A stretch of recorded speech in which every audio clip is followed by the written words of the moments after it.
Bideo honetan, hirugarren identitate nabarmena aztertuko dugu. Batuketa eta kenketa baten arteko biderketa. A gehi B bider A ken B, berdin A karratu ken B karratu. Egin ditzagun bi adibide.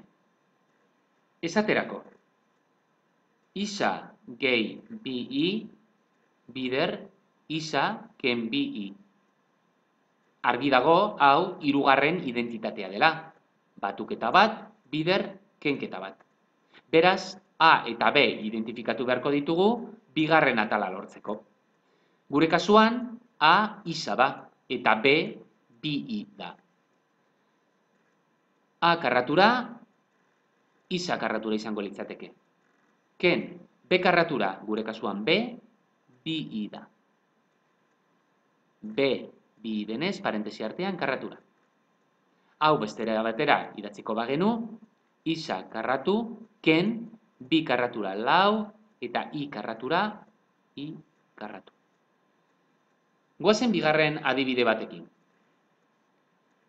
Isa bersei, ken, 25. Kasu honetan, hirugarren identitate bat da, baina bigarren atala daukagu. Hau da, A karratura, ken B karratura.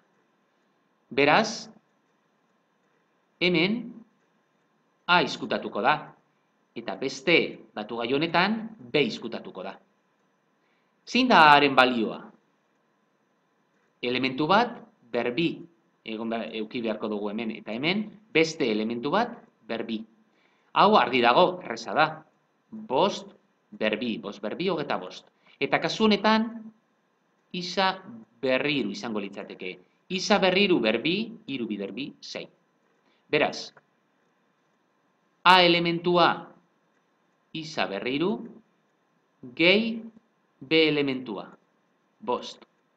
Bider, A elementua isa berriru, ken B elementua. Eta horrela, lehenengo atala lortuko genuke. Orain zuen kontura, bi ariketa hauek.